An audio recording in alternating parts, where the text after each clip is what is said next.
Actually, I don't have a question, but I have to say on the failure of the startup, especially in India. See what is happening in India. For the leadership, talent should be transferred to the talent. But what is happening in India? Leadership is being transferred to the family members. No matter what type of talent he is having, they are having. It is being transferred to them. And if opportunities or leadership is being transferred to the inappropriate member, you can never have a good startup or successful startup in India, in any part of the world. The second thing is that when new things or new technology used to come into the market, the entire world, especially India, is a crowded, country, and we have a culture here of resting. If we have a very good place, we stop learning. So when computer was launched in the banking sector, I think you all are very known to the dilemma that how the experts of this industries, came against of it, and they said that this computer is going to steal the entire job of country, and the banking sector is going to be into the big trouble.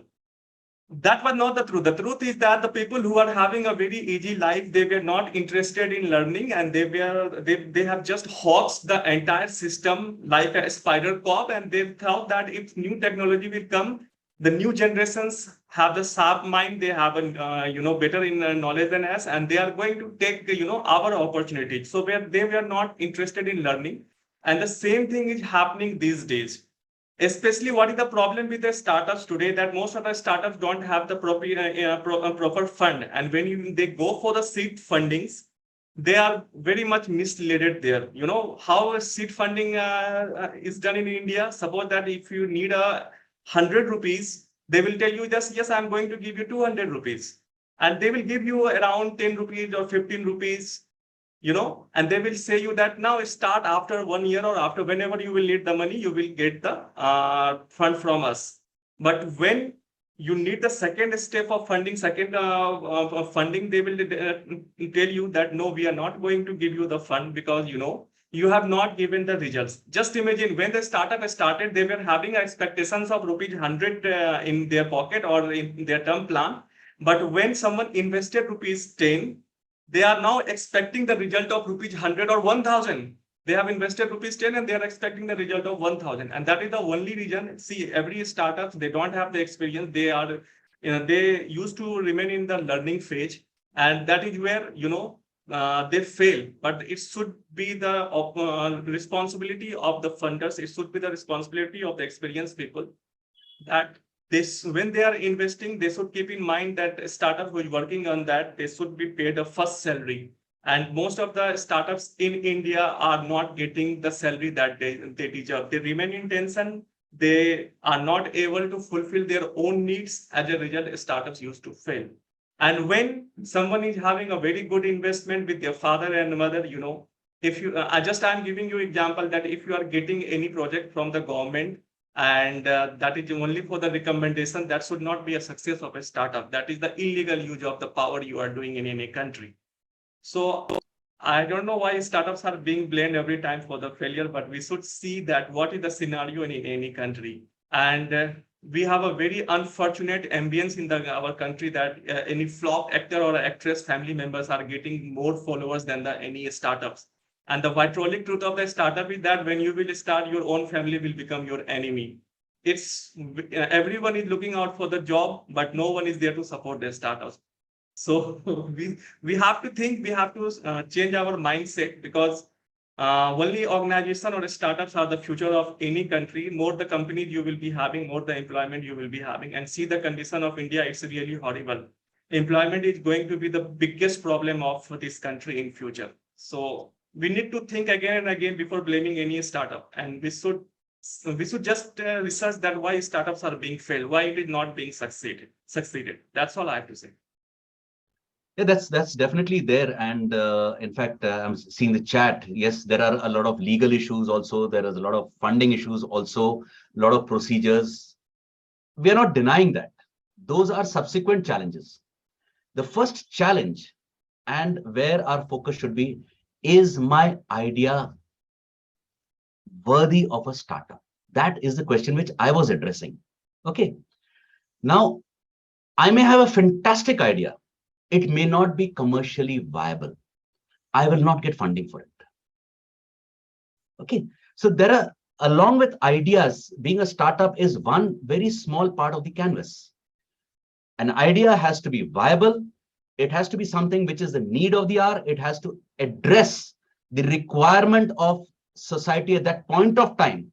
If your idea is going to be useful 50 years hence, it may be a fantastic idea, but it may not work today. Sir, You may not have funding for that. just for the intervention, who will decide that idea is viable or not? When Netflix was launched, people said that it's a rubbish idea. When Facebook was launched, people said it's a rubbish idea. So when the new technology was, when Apple fall down on the earth, people said that gravitation is a rubbish idea. So these patents, these genius people, they used to oppose the new technology.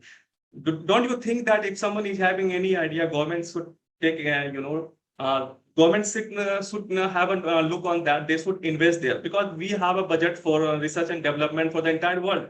And we know that 100 out of 99 research used to fail.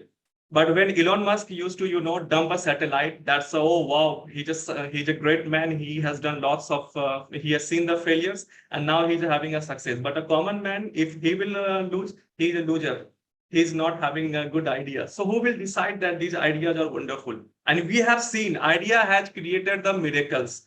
There are many companies in India who those are having history of 300 years, 400 years to make a giant company. And we have seen there are many companies in the world like Facebook, Google, they came in our lifetime and now they are dominating. They are the biggest, platform. They are the biggest industries, and they have seen the success that this traditional business will see in their lifetime. So who will decide that idea is viable or not? And who will take risk on that? That is, I think, the biggest question that we all need to consider. Who will take that risk? Now, the way I see it, I have a fantastic idea. The challenge is in reaching out to a person who has a similar vision, who resonates with my idea, and who's willing to invest. That is a search. That is a matter of destiny. It's a matter of chance. It may or may not happen. It's sad. A lot of good ideas have been swallowed up at some point of time, and a lot of not so good ideas have come up. But that's the way it is. That's the reality. Coming on to governance, I agree with you. Governance has to be such that it gives opportunity to such startups, and it actually is capable of discerning which are the startups to be looked up to and nurtured. As a nation, I'm talking purely of India, as a nation, we are evolving. In that evolution, governance is at a particular crossroad where it really is unable to understand what it should be doing and what it should not be doing. Should it be purely into governance, or should it be into profit generation? Should it be into ideation, creation? So these are all challenges which are happening because of all the things which we discussed earlier in the presentation. We are living in a disruptive, uncertain, chaotic, and ambiguous world. So even governance is in the same world, right? And they're also the same human beings. So it's going to take time for all this to sort out. And in this time, there are visionaries in governance also. There are visionaries in governance. That's why you are having this platform, and that is why your event in UP is happening. It's because there's somebody who has a vision and who thinks that it should be done. It may be slow, it may be a meandering process, but it's happening. It may not happen at the pace at which we want. In the meantime, what we can do is keep our eyes open, try our best, and wherever we can provide opportunities to a great idea or a good idea whose time has come, we should do that.